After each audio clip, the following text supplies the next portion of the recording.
एक छोटे से गांव में रामलाल नाम का एक गरीब किसान रहता था। रामलाल के पास केवल एक छोटा सा खेत और कुछ बकरियां थीं। वह अपनी पत्नी और दो बच्चों के साथ एक टूटी फूटी झोपड़ी में रहता था। उसका जीवन कठिनाई और संघर्ष से भरा हुआ था। हर सुबह रामलाल सूरज निकलने से पहले खेत पहुंच जाता और देर रात तक मेहनत करता। परंतु उसकी मेहनत के बावजूद फसल अच्छी नहीं होती थी। कभी बारिश ज्यादा हो जाती तो कभी सूखा पड़ जाता। फसल की कीमतें भी बाजार में इतनी कम होती थी कि उससे घर का खर्चा मुश्किल से चलता था।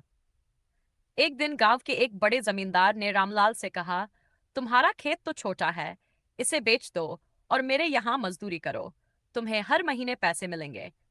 लेकिन रामलाल ने इनकार कर दिया। उसने सोचा कि चाहे जितनी भी मुश्किल हो वह अपना खेत नहीं बेचेगा। रामलाल ने अपनी परिस्थिति बदलने का निश्चय किया। उसने गांव के बड़े किसानों से उधार लेकर अपने खेत में नई तकनीक और बीज लगाए। उसने खेती के साथ साथ बकरी पालन और मुर्गी पालन भी शुरू किया। उसकी पत्नी ने गांव की महिलाओं को सिखाकर हाथ से बनी चीजें बेचना शुरू कर दिया। धीरे धीरे रामलाल की मेहनत रंग लाई। उसकी फसल अच्छी होने लगी और उसने बाजार में अपनी चीजें बेचना शुरू किया। कुछ ही सालों में रामलाल ने न केवल अपना कर्ज चुका दिया, बल्कि अपने बच्चों की पढ़ाई का भी इंतजाम किया। आज रामलाल का जीवन पूरी तरह बदल गया है। गरीबी ने उसे सिखाया कि मेहनत और दृढ़ संकल्प से कुछ भी संभव है। रामलाल की कहानी गांव के बाकी किसानों के लिए प्रेरणा बन गई। सीख।